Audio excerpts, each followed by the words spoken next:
What's up, fat family? Let's talk some fights from over the weekend. Hope everyone's weekend was awesome. Hope you guys had fun. Hope you watched the fights. But yeah, that was a good event. Let's talk the fights over the weekend. But before we get into that, guys, I need some music recommendations. I feel like I've been listening to the same music for over 20 years now. Same bands, same songs. It's bad, man. I don't even look up like what the bands I listen to, what their new songs are.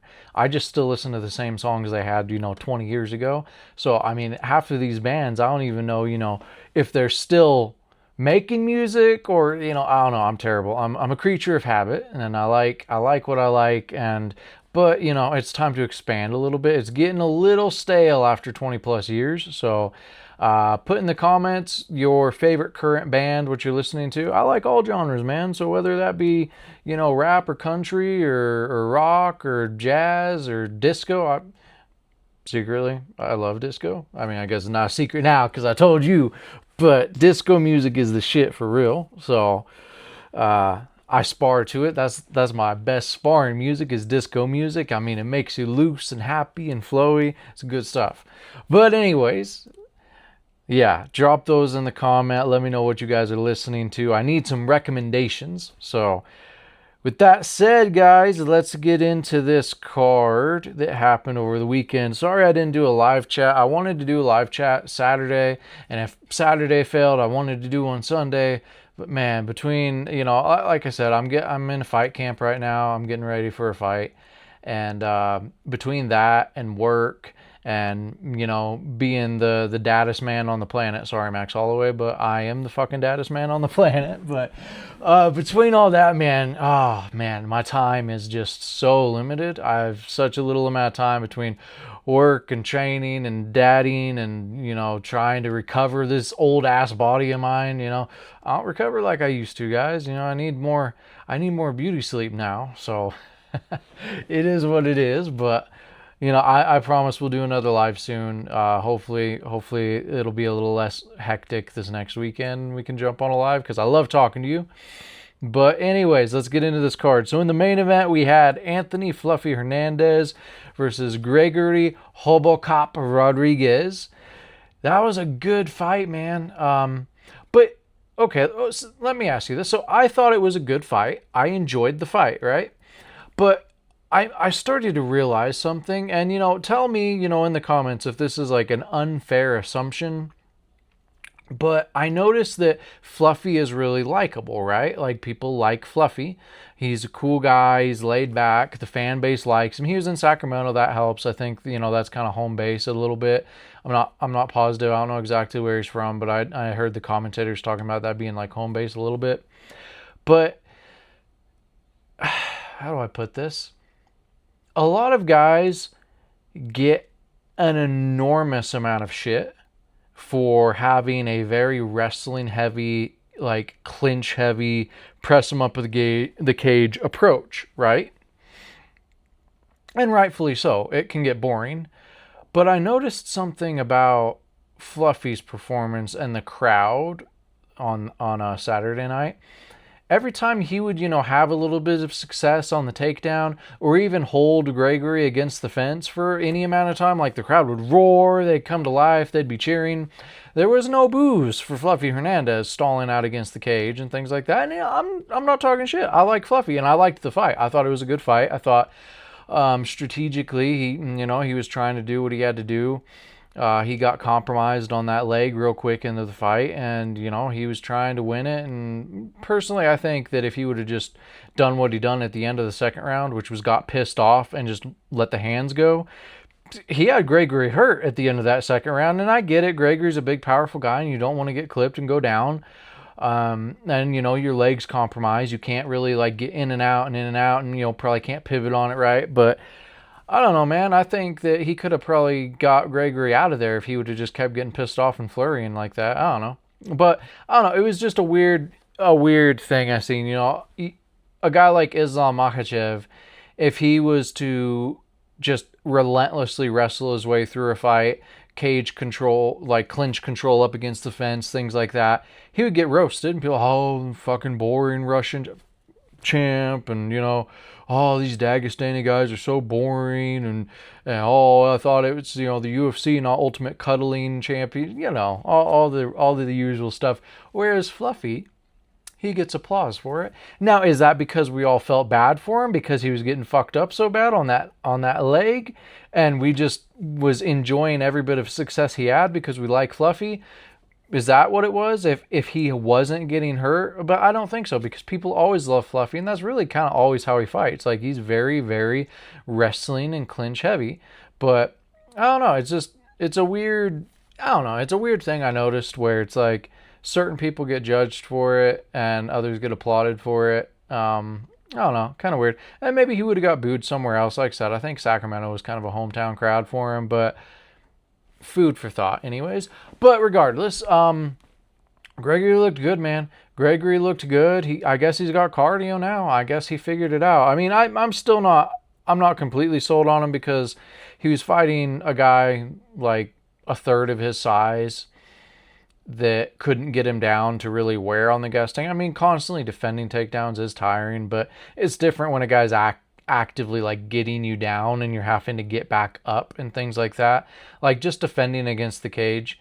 I don't want to dismiss it because it can be tiring, but it's in a whole nother realm to actually getting taken down and having to fight and get back to your feet and getting drugged down again, like Khabib would used to do, and Merab does a ton too. Merab, he'll let you get back up because he's just wearing you down. He'll just keep his hands locked around you. He'll let you fight back to your feet just so he can mat return you. So the jury's still not out on Gregory's cardio, I would say, because he wasn't pushed as hard in that fight as I think he could have been, and he was still getting tired. And then, like I said, when Hernandez unleashed with that flare, when he got pissed off at the end of the second, he was overwhelming Gregory. He had Gregory hurt. So I think, verdict's still not out on Gregory Rodriguez, but overall good performance, definitely a step up. I don't know if he was ranked or not. I'm hearing conflicting things. Some people were saying he was ranked to number 11. Some people were saying he wasn't in the rankings. And with the UFC doing this whole like split ranking thing, I don't know what's going on anymore. So I don't know if Gregory was ranked or not, but I do know Fluffy was ranked like number 6. So either way, whether Gregory was number 11 or whether he was unranked, big step up. He pulled it off. Good job. And he's exciting, man. The 78-year-old, 34-year-old is exciting to watch. And he seems like a good dude. So, yeah. Do we think Fluffy should go down to 170? Like, really? Do I mean, I don't know. I mean, I've heard some people saying that he feels like a tweener. Like, oh, man, you can tell he's just undersized for 185, but 170 would kill him. But would it? Would 170 kill him? I don't know, man. I haven't met Fluffy in person, but you look at pictures of him next to like Sean Strickland and Zachary Reese, and you see him in this fight with Gregory Rodriguez, and he's severely undersized. Like, he's not just like, oh, he's just, they're a big middleweight. He's, kind of an average middle, and he's small, man. Like, he's very small. Like, I'm not talking about him being like fat, because he's skinny fat, right? Like, he's not fat. I know his nickname's Fluffy, and he has, a bit of love handles and stuff, but it's like, it's nothing crazy. Like, he's more skinny fat than anything. It's not like he's got this like big, huge gut he needs to lose. And oh yeah, so that would be easy. And I don't know what he walks into the cage weighing, but I mean, he's not very big. I mean, like, I feel like I don't know. I don't feel like he's very big. I don't feel like he's very big at all. I feel like he could do a little bit of strength and conditioning, or not even so much conditioning. His conditioning seems to be on par, but strength training. I mean, come on, dude, do some crunches, do some hanging leg raises, do sitting, laying leg raises, do sit-ups, things like that, lift some weights a little bit. Like, adding functional strength does not hurt your game at all. I promise you. Like, yeah, blowing up too big can, but adding, like, he's skinny fat, dude. He's like, you can add a little bit of muscle. And I don't know, either add a little bit of muscle so you're at least like not so overpowered by these guys at middleweight, or even go down. Like, I just don't feel like he would. I mean, look at some of the welterweights. We have like Michael Morales, and I mean, even Sean Brady's like fucking bricked up. And like, Ian, he's tall, he's kind of skinny, but he's tall. But I mean, I just feel like he's on par size wise with these guys. Like, he could easily make one set. Like, I don't even think it would be killing him. Like, I think he could kill himself and make 55, honestly.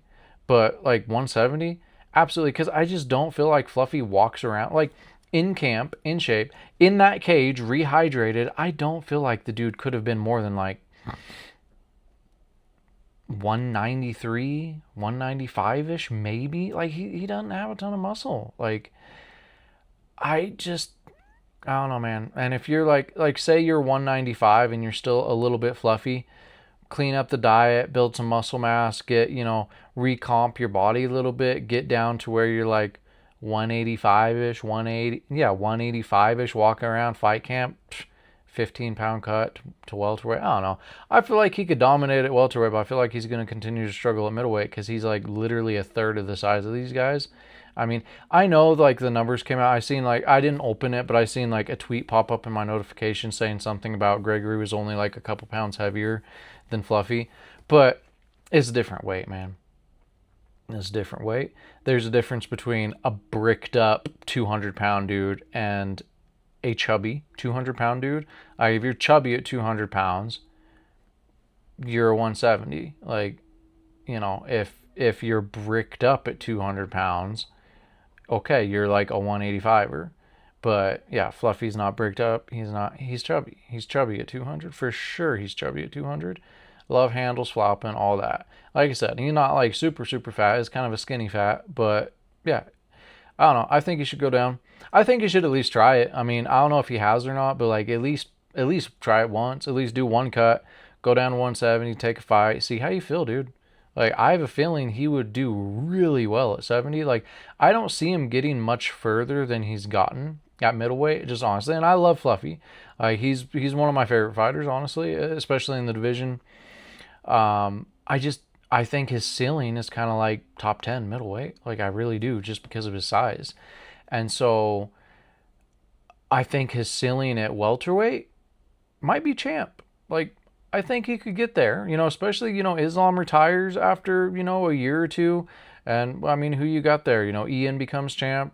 Are we saying we don't think Fluffy could beat Ian? I think Fluffy could beat Ian. So, yeah, I think try it, bro. Try it. Go down to 170, take a fight, see how you feel.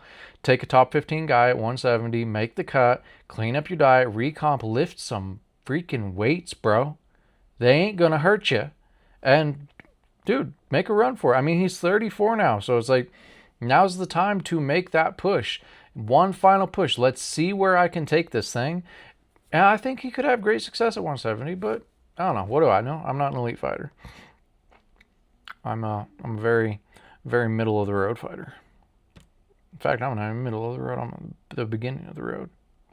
But I do watch a lot of fights, and I do know a lot about fighting, and I think he should go to 170. But overall, good fight. I enjoyed it. It was a good scrap. Let's move on to Sergey Spivak against Vitor Petrino. Man, I don't know. We're not a ton to say about this fight, honestly. Petrino looked good, albeit, a little safe, a little boring. But, I think he's still finding his feet. Sergey is a top-ranked heavyweight, for as much as that means right now. But, he looked good, It was fine. He had... he outstruck him severely. He outcontrolled him. It was a good performance. It wasn't like anything to like write home about. But like I said, he's an actual heavyweight with a muscle definition and a good physique, which is rare. He is pretty quick. He's learning. He's getting better. How old is Vitor? I'm forgetting how. Isn't he like 28? Yeah, dude, he's 28 years old. Vitor Petrino is 28 years old. I think he could do good at heavyweight. I think let's keep an eye on him. Because, I mean, Sergey's not bad, and Sergey's, been doing good in the heavyweight division. You know, he's kind of up and down, but he's been a staple for a long time, and he's huge. He's the polar bear, you know. I think Vitor could do good, man. You know, I think let's give him some room to grow. You know, a lot of people were shitting on this fight, but I think let him keep getting his feet wet. He's only 28, man. And for heavyweight, I mean, as we know, heavyweights, like, they don't age like the lighter weight classes. The lighter weight classes, you hit, you know, mid-30s, you're pretty much done. Heavyweight, you go into your 40s. So at 28 years old, the physicality that he has, the speed he has, the skill set he already possesses, I think Vitor can do good things in heavyweight, man. Like, honestly, I really do. Like, I think he could be a good heavyweight. So let's not poo-poo him too much. So let's keep our eye on him. Let's watch him. Let's let him grow and evolve and keep our eye on him. I think he's gonna do good, man. Who could he fight next? Who'd be a good fight? Like maybe a Curtis Blades. He could do a Curtis Blades fight. He could do, who else is in that heavyweight division?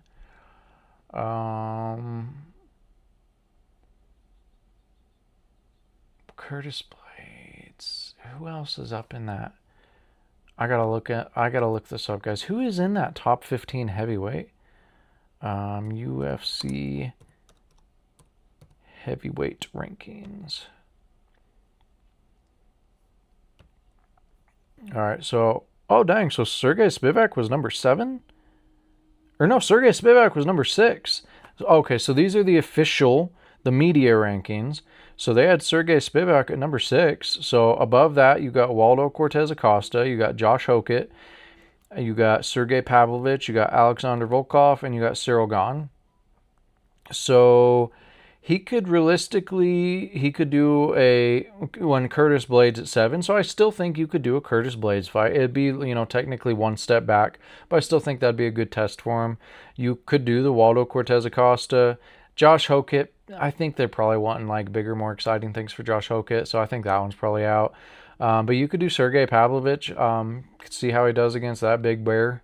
Alexander Volkov, I probably wouldn't give him Alexander Volkov yet. Alexander's good, man. He doesn't get the credit he deserves.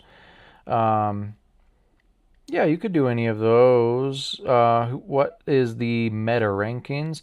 The meta rankings had Sergey at 10.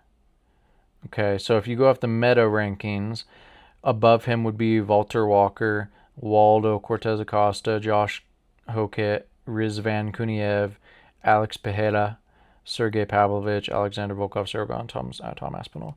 I still think Curtis Blades or I think Curtis Blades or Sergey. Honestly, that's who I think. Curtis Blades or Sergey would be a good fight for him next. But yeah, think he's going to do good things. Moving on to my fight. The fight I was looking forward to the most on this card. Reinier de Ridder against Roman Dolidze.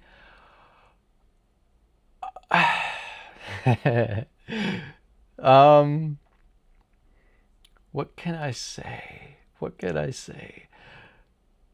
Is Roman Dolidze the lowest IQ fighter on earth? Please tell me he was hurt. I don't want to wish for a fighter to be hurt, but please tell me his knee was blown out or something. Why, in the holy name of Mother Mary, Joseph, and baby Jesus, and all the saints and sinners and whatever, why would you immediately pull guard on Reinier de Ridder? The guy is known for his ground game, his jiu-jitsu. And I know Roman's, okay at jiu-jitsu too, and like that's his thing, and he likes leg locks. You're not getting a leg lock on Reinier. What are you doing, Roman? What is going through your head that you're like, I'm going to pull this bigger, longer guy on top of me that probably has better jiu-jitsu than me, and I'm just going to pull him on top. I mean, is this a fixed... Do I need to look into fixed fight things? Is this a fixed fight? Is Roman Dolidze just fucking retarded? Or, like, what are we doing, Roman? And I like Roman. But what are we doing? What are we doing, Mr. Dolidze? Because that was dumb as shit. That was real dumb. That was real dumb. What are you doing? Do you just not want to win that fight? I mean, let's look at these numbers. You go up against Reinier de Ridder. And as Roman Dolidze, you get 4 total strikes, 1 significant strike landed. That's it. That's your stats. What happened to you? You got struck a total of 106 times, 71 being significant, 70 to the head. 3 minutes, 41 seconds of control time for Renier. So, I guess he just walked out and chose violence. I mean, is this guy have does he need to listen to my depression talks at the end of my videos? Does he need to listen to my pep talks and get in a better headspace? Did he just go out wanting punishment? Like, did he, cheat on his girl or something and just go into that fight? I need punishment. I deserve to get beat up. And so he just runs in and pulls guards like, hit me, Renier, hit me. I deserve it. I mean, I don't know. I'm trying to give him excuses. It was that, or, he blew out a knee or something. I don't know. I'm trying to give him excuses other than he's just a fucking moron. But it's hard, man. Ah, such a baffling fight. That tactic, so weird. I don't know what he's thinking. And, yeah,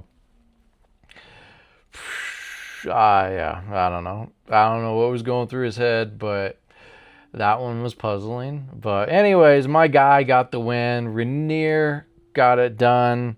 Happy for Renier. I think he's got big things in the future at light heavyweight. I said it before the fights that I was high on him. I'm saying it after the fights I'm high on him. Though we didn't get a very good sample size of what he's actually going to look like at light heavyweight, considering he went up against another middleweight who decided to fight like a dumbass.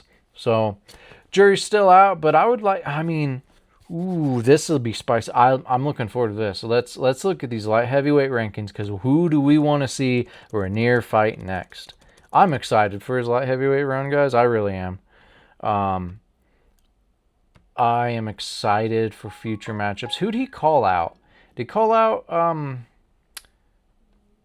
Khalil Roundtree, I think is who he called out. I don't know how much I love that one. Let's look at these rankings. We got... I don't think either of them was ranked. Yeah, no. So in the top 15, we have Alonzo Menafield, Johnny Walker, Robert Whitaker. They have Robert Whitaker at number 13? All right, well, fair enough.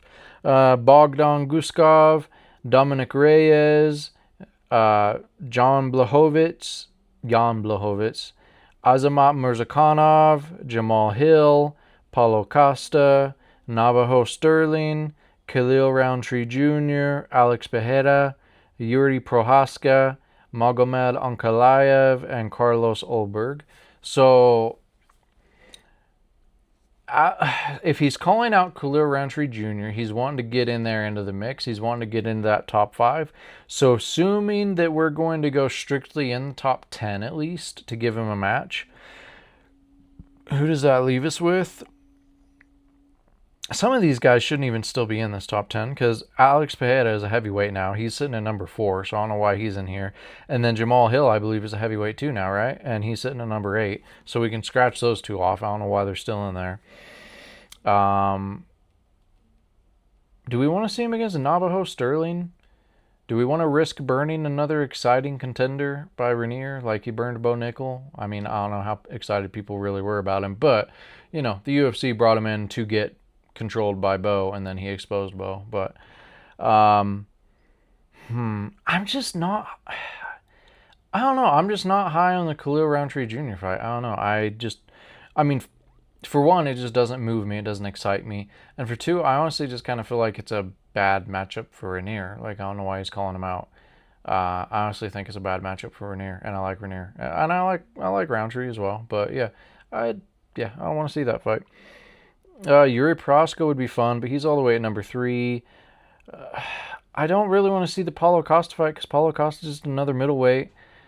But, that's kind of what we're left with, unless you want to give him like a Jan Blachowicz or something. Dominic Reyes. That's it. It's outside the top 10, but give him Dominic Reyes. I like that. Give him Dominic Reyes. Dominic, that gives Dominic a chance to fight somebody who's not like a huge knockout artist, but also gives us like an actual light heavyweight measuring stick for Renier. So, yeah, I say let's give him Dominic Reyes and call it good. I think that's the fight to make. Moving on, we had Markel Medeiros against Mason Jones. Man, this one was kind of tough. I like Mason Jones. Wanted to see him get the win. I'd put money on him, so also kind of selfishly wanted to see him get the win. But yeah, it was a good fight though. It was, Mason was doing real good in that first round, but then Markel, he figured out those bows, man. He started throwing them bows and figured out them elbows. And was tearing. Mason just couldn't get out of the way of that. Mason just literally kept running face first into that elbow as hard as he possibly could. And, that was the beginning of the end. Couldn't adjust on the fly. Couldn't make the read. Just kept running into it. He's very hittable and he's very aggressive, which can be good, can be bad, as we can see in here. If you can make the adjustment, make the read, catch people on the way in, one of my favorite things to do if someone's being super aggressive, I'll just catch you with knees coming in, but elbows, same thing. You catch someone with elbows coming in, that's a high impact, heavy strike, that's damaging, that hurts you. So, you gotta have measured aggression in this game. And I don't think Mason Jones has quite figured out the measured aggression yet. He's good at aggression. He's not good at measuring it. So I think he needs to dial it back a bit, pick his spots, pick his setups, set some traps. He's good. He's got promise, but he needs to regroup. As far as Markel Medeiros, man, good fight. Moving on, be good to see what he does next. I'm not real familiar with him, but I am now. So let's see what he does next. Let's see how Mason regroups, and yeah, we'll go from there. Moving on, we had Carly Judice against Gisela Chavez. Carly looked good, man. She earned that favorite spot, I guess. She looked like the heavy favorite that she was. She got the knockout. It was, yeah, good fight. They're newbies, so there's not really a whole lot I can say about this one, honestly. I mean, they're new. We'll see how they progress. There's not really any known names that you can throw them against yet. So, yeah, let's see what she does. Let's see how she progresses. She looked good though. Moving on, we had the heavyweight fight against Anthony Wint and Terrence Chapman. Boy, they got a picture of Anthony Wint on ESPN now. They didn't have a picture up when I done my pre-fight preview. And I was saying, just based off of looking at his weight and his height, I was like, oh, he must have that Daniel Cormier build. Ooh, I was wrong about that. Boy is bricked up. That dude looks like a professional bodybuilder. I don't know if he's on the secret juice of Paulo Costa or what, but that boy is bricked up, man. But the fat boy didn't do bad. Terrence Chapman didn't do terrible, and he was trying. If he had a little bit better mechanics, he actually had a pretty good attempt on that Kimura on the ground. And Anthony Wint clearly didn't know what to do about it. He's clearly has no idea about jiu-jitsu. But fortunately for him, Terrence Chapman didn't really have a good grasp on jiu-jitsu either, because he actually had some good position there on that. He might could have done something if he was a little bit more agile and knew a little bit more what he was doing. But what do I know? But anyways, hey man, he's give Terrence Chapman. He stepped up. He fought the minus 1,000 favorite. So give him another fun fight. Give Terrence Chapman Tai Tuivasa, please. Tai Tuivasa does not need to fucking fight Robilis Despain. Is that who he's fighting? He does not need to fight him. That match doesn't need to happen. What are you doing to our boy Tai? Give Tai Terrence Chapman. Why not? Two sloppy fat guys getting after it. That is the fight to make UFC. Dana White, Sean Shelby, Mick Maynard. Make Terrence Chapman against Tai Tuivasa. Do it now. I'm telling you. Anyways, Anthony Wint though. Anthony Wint, very green. Doesn't know what to do on the ground. Doesn't really have great presence striking or anything like that either. But I mean, hey, he's new. Heavyweight division sucks. Let's see where he can go. I tell you what, if they put him against anybody halfway decent, and hopefully because he's super bricked up, the odds makers will be dumb and still have him as a massive favorite. But you throw him against a veteran who actually knows how to fight, throw him against a Sergey Spivak or even a Tai what was that guy's name? Tabora. What's his first name? Tabora. What is his? Anyways, you guys know who I'm talking about. Marcin Tabora. You throw him against like one of those guys, and the odds maker's like, whoa, look, we're gonna throw this bricked up heavyweight against another fat guy. Let's make him a minus 800 favorite. Please do that. Please do that, because I will put all my money on, you know, Tabora or the polar bear Spivak, because yeah, Anthony, he's still got a long ways to go. He's still very green, and I think an actual veteran would probably beat him pretty easily. But you know, I think he's fairly young. He's exciting. Let's see where he goes, man. You know, he could have some fun fights. He could build and grow and be a good heavyweight someday. And moving on, we had Jamal Emmers against Larian Douglas. Man, these old fellas just keep getting it done. Keep packing the youngsters. I love to see it. But if you didn't watch my video about, you know, how the UFC is kind of running grassroots MMA and bleeding the sport dry, you definitely need to check it out. I will have it linked. You know, I'll have it like up on the end screen on this video. You need to check it out so you can get a full comprehension, because this is exactly what I'm talking about. We have seen more old guys turning back the young guys in the last like year or two than we ever have before. Like, it used to be like this, you know, statistic like, oh, if they're, you know, over 35, they won't win, or, you know, if there's more than a 10-year age gap, they won't win. And the statistics were like 80% or whatever. And now, like, we are just having old guy after old guy after old guy after old guy turn back these young hungry contenders. And it's because they're just not as good as they used to be, because grassroots MMA and the actual systems to come up and get good by the time you get into the UFC just aren't there anymore. So anyways, though, Jamal looked good, man. I like rooting for the old guy anyways. It was a good fight. It was a nasty KO. I think I heard he like broke the orbital and like really messed up Larian, so I hope he's okay. I hope he recovers well. But yeah, man, nasty knockout. That was a good fight. Moving on, we had Kennedy Njoku against Shamil Gaziev. Okay, so Kennedy was clearly competing with Roman Dolidze on who can have the worst IQ in the UFC, the worst fight IQ. Because what are you doing, bro? You're a heavyweight. Heavyweights hit hard. Yeah, they might be slow, but you're slow too, because you're a heavyweight, and you're literally going to just like hands down, chin up, like, hey, go ahead, hit me. I'm here. Oh, now I'm knocked out because you hit me. Oh, who could have seen that coming? I'm just going to keep my heads down and turn my chin towards you and dare you to hit me. And you hit me? Oh my God, who would have imagined that? Who would have thought? I mean, again, was this a throne fight? Do I need to look into this one? Like, what are we doing? Hey, play stupid games, win stupid prizes. You know, that's the saying, and couldn't be more real here. Yeah, man, that was dumb as shit. That was dumb as a box of rocks. What are you doing? You're not slick, bruh. You are not slick.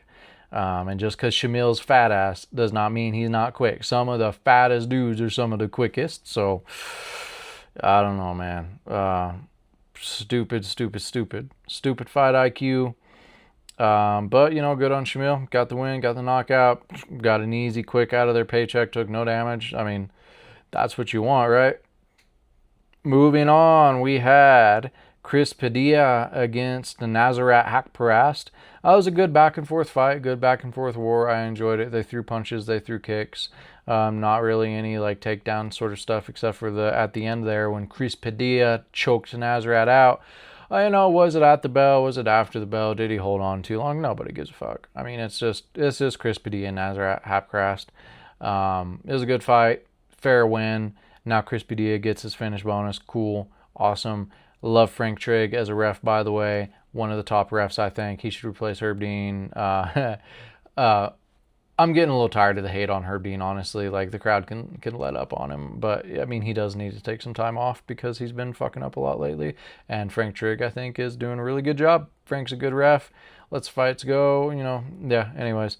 Yeah, this fight was a fight where people threw punches and kicks. And then Chris Padilla finished him in the last round, which was freaking cool. So, Chris Padilla should get, someone in that top 15 next, I think, honestly, because, Nazareth is kind of like fringe top 15. So throw Chris Padilla like a 15 ranked guy, someone ranked 15, 14, something like that. Let's see what he can do. Or, maybe just another guy just right outside the top 15, maybe. I don't know. But yeah, he looked good. Moving on, we had Marcio Barboza against Ryan Cousset. And, another good fight, quick knockout. Marcio finished him in round 1. See, this is why I should really do these breakdowns in a live chat right after the event, because I don't remember this fight, even though I know I watched it. I recognize their faces. I know I seen it, but I don't remember how he knocked him out or what happened. Was it a punch? Was it a kick?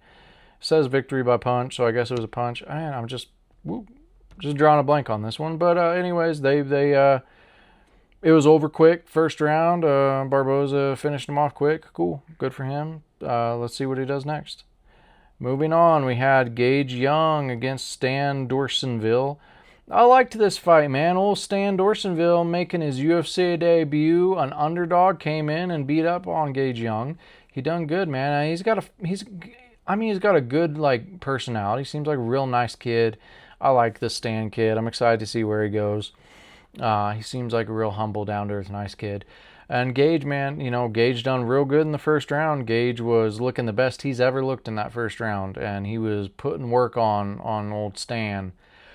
But then he kind of fell apart. His cardio kind of fell apart, and then just his composure as, Stan started kind of figuring him out and reading him and landing counters and landing his own offense. Gage just kind of fell apart a little bit, kept doing the same things, and just kind of got picked apart. So, yeah, it's a good fight though.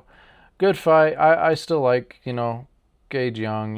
He kind of reminds me of a Mason Jones a little bit. They're kind of in the same boat. They need to work on measured offense and setups and traps and just go back to the drawing board, man, and regroup. Stan Dorsonville, like I said, like him, likes personality, seems like a good kid, so be cool to see where he goes from here. But they're still low down, so we can't really talk about any crazy fights or matchups or anything. We'll just see what happens next.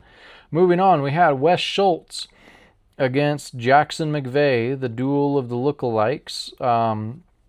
Jackson McVeigh KO'd Wes Schultz in round 1. Yeah, that one was was it an overhand that he got him with? I'm trying to remember that one. No, that was a body knee. That's right. He got him with that body knee coming in. Like I was talking about, you come in too aggressive, you eat that knee to the body. Yeah. That was good. That was a well placed knee. Yeah, he timed it beautifully, hit him right in that liver, shut him down. Yeah, good. I mean, good things from Jackson McVeigh. Like I said, I was still, his wins aren't against high quality guys, so there's not a ton we can gather from that. But he's fun. He's finishing guys. That's 2 first round finishes in a row, I think. I mean, yeah, not against the best opponents, but it's fun. It's fun when you got guys in there that are kind of, that lower level and finish people quick. Either finish or get finished. Those are fun fights, man. You got to have some of those on a card. So, yeah, good fight. I'll be curious to see who they match Jackson up with next. He's got my attention now that he beat the human piece of shit in his last fight by first round, and then he just beat this guy by first round. So he's officially got our attention, fam. Let's see what he does next. See who they give him next. Now, I would say that my criticism of this next fight was right on the spot. I looked at Chanel Dyer and Elise Reed's records, and I didn't understand why they had Chanel Dyer at a minus 700 favorite. I was like, why are they so high on her? The odds makers are sucking her off. And I don't know, nothing jumped out to me as that impressive, and the fight kind of showed it. You're a minus 700 favorite and you're struggling this much against an 8-5 Elise Reed. I mean, again, I looked at it and I was like, she doesn't look like a world beater on paper to me. Why is she a minus 700? And I mean, she handily won the fight. I'm not trying to talk shit, but it wasn't an easy fight for her either against a very, very, very mediocre opponent. So again, I don't know. And like I've heard other, like, I don't know, maybe there's just something I'm missing because I hear other people's commentary and they're still like super high on Chanel Dyer. Like she just went out and absolutely dominated Elise Reed. I mean, was I just not watching the fight close enough? I don't know. Maybe, like, I mean, yeah, she handily won, but like domination, nah. And like, I don't know, for being a minus 700 favorite or whatever she was, I don't know. I wasn't impressed, but maybe I'm just being an asshole. I don't know. You guys can tell me in the comments if I'm just being an asshole, but I'm still not high on Chanel Dyer. Like, I think she's your standard fare, middle of the road woman's fighter, honestly. Like, that's kind of where I'm at with her. So I don't get this like, I don't know. I don't get why everybody's sucking her off. So that's just me, though. Maybe I'm just a hater. Maybe I'm just being a hater. But that's the fight, guys. That was the card. That was the night of fights. How long have we been going? 40 minutes. Jeez. I was going to talk a little bit about next week's card, but we'll just save it for, a breakdown, and I'll try to come up with some fun video to do, middle of this week for you guys as well. Trying to get back on the content schedule a little bit more seriously. But yeah, we've been going long enough. We need to do our positive message now, and I need to talk to you guys. We need to have some real talk about life, about love, about not hitting the camera with my foot and shaking it, about kindness and happiness and depression and anxiety and all those things, because they matter, and because not enough people talk about them, especially as men. We don't always talk about them, right? And we can keep it bottled up, or just think that, oh, I'll just be dead inside and get through life that way. And when you're feeling that way, it's just like, it's like a defense mechanism to keep you from getting hurt more after a lifetime of hurt. Sorry, I gotta take a drink. I'm getting choked up.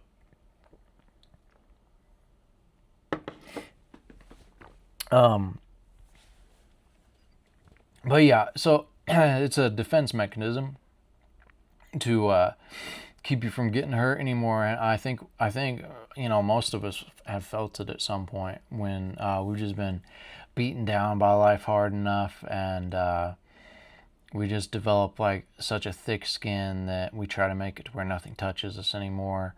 But that just makes us kind of feel cold and hollow, and it makes like future relationships tough because we can't let the walls down, and you can't be vulnerable with anybody. You can't be vulnerable with your kids, and then your kids grow up with that chip on their shoulder and keeping walls up and feeling like they have to be tougher than they really have to be, and keep this facade going. And I'm not saying like you shouldn't be tough and masculine. You teach your boys to be tough and masculine for sure, and teach them to have a bit of a chip on the shoulder, because you need to have that a little bit to get through life. Life's hard, but you also don't need to just have it all the time. You need to know when you can turn it on and off, and when you can be vulnerable, and when you can be real. You can be real with me, and I'm gonna be real with you. That's what I'm doing right now. Chip off, walls down. We're getting vulnerable right now, and I love it. I love talking about this because it's important, because we're living in a world where people are surrounded by people more than ever, and we feel more alone than ever, and it's manifesting itself in just abhorrent acts of violence and despicable actions against each other. You turn on the news and you're constantly seeing, a new just despicable act that we're doing to each other, and we don't need to do it. We don't need to act out this way. We don't need to let it affect us until we're not us anymore. Because I promise you, that person that goes and does that despicable act of violence against his fellow man, 10 years ago, that's not who that person was. That's not who they wanted to be. They had dreams, they had goals, and a lot of these people that are doing these things are, young men. And, 10 years ago when they was a kid, even if they had a rough childhood, that's not what they imagined. That's not what the dream was. That's not what they wanted to be. And somewhere along the line, life just twists you and warps you and beats you down until your mind just isn't even thinking right anymore. And you're just not even you anymore. And it can almost feel like you're outside of your body looking in at yourself, and you don't even recognize that person, but you can't get back in to control that thing that you've become anymore. And that's what this generation of just negativity and loneliness and judgment and just all these things, the bad processed food, the laziness, the echo chamber of arguing and throwing insults and no accountability online, it's just warping these kids, man. And the kids, we have to protect them. We have to watch out for them. And by doing that, we have to watch out for ourselves, because also we have to set an example to these kids. I know my audience, I can look at the metrics. My audience isn't kids. My audience is guys my age, like, in the 30s to 40s range. It's, that's primarily my audience. I'd love to get a younger audience because I'd love to talk to you and reach you younger men. But also, talking to your men my age, we have to be an example. We have to be an example to our children and to the young men that we are around, because it's very important. And a lot of times they're not getting that example at home. So you need to be that beacon. You need to be that light that shows them, how to be a good man, how to have morals, how to be upstanding, say you need to be the kind of man, like, let me give, like, I wheel and deal a lot on Marketplace and like Craigslist and things like that. I love automotive stuff. I like building custom bobbers, things like that. I love doing, things like that, like wheeling and dealing a lot. And, sometimes you'll come across, an instance where a person will like accidentally give you $100 too much, or, something like that. And so many people would just, free money, pocket it. Nah, fam. Be the dude who calls that guy back and says, hey, we agreed on this price, but I just counted after you left and you gave me an extra 100. You want to come back and get it? I've done that before, and every time they were so appreciative of that they just said, keep it. Nah, dude, keep it. That's so cool that you're that honest. Keep it. But that's what and that's just a small thing. I'm not trying to suck myself off, like acting like I'm a fucking saint. I'm an asshole sometimes too, and I've done my share of dumb shit and like hooligan shit. But I'm just saying, like, that was the first thing that came to mind because it just happened like recently to me. So it was just the thing that came to mind. It's just like simple moral things that, like, do things like that. Set that example. Be an upstanding person. Spread positivity. When you're out and about, don't be slumped over in the corner. If you feel like going to a bar, if the bar scene is your scene, don't be slumped over in the corner there. And also don't be the sloppy drunk guy that's harassing everybody, but be a level-headed guy who's there to have fun, spread a smile, have a smile on your face, spread some positivity, talk to the dude next to you, talk to the cute girl at the end of the bar, whatever. Talk to everybody there, talk to the bartender, ask him how he's doing, how the tips have been, if the drink orders have been crazy, just strike up conversation, ask, someone to play pool with you. It can never hurt you to spread like joy and positivity. If you're at the park and someone's coming the other way, say you're walking your dog at the park and someone's coming the other day, rather than doing the classic thing that everybody seems to do these days, which drives me crazy, where everybody just like looks down or like looks away and avoids eye contact. Why are we doing that now? You're a human walking in the park. I'm a human walking in the park. It's a bright sunny day. It's beautiful. We're two people. And we're two good souls. Why do you have to look away? And why do I have to look away? Why don't we lock eyes? Why don't we lock eyes and smile at each other like that? Maybe not that creepy, but you get what I'm saying. Lock eyes, do a little nod, do a little smile, and it's infectious, because when I do lock eyes with someone and they beat me to that smile, because I always try to smile first, but if we lock eyes and you beat me to that smile and you light up a great big smile, then I smile, then the next person on the trail, I smile again, and it's infectious, and they smile, and then they smile at the person behind them, and you're just spreading it. because that's how this works. When you spread your bad energy and your bad mood for the day and your anger, and you flip the guy off that cut you off rather than just letting it go or whatever, you're just spreading that negativity. Then he's pissed off. And then the next person that does something to him, he blows up at. But when you're spreading positivity and smiles and happiness, you're actively healing the world, and you're healing your community, and you're healing all these people around you that need it. It's our job as human beings. It's our job here on earth together. We are in this together, and it is our duty to spread that, to better ourselves, to better each other. We owe that to ourselves, and we owe that to each other. That's my TED Talk, guys. If you like the content, like, subscribe. YouTube is still suppressing the ever-living out of me.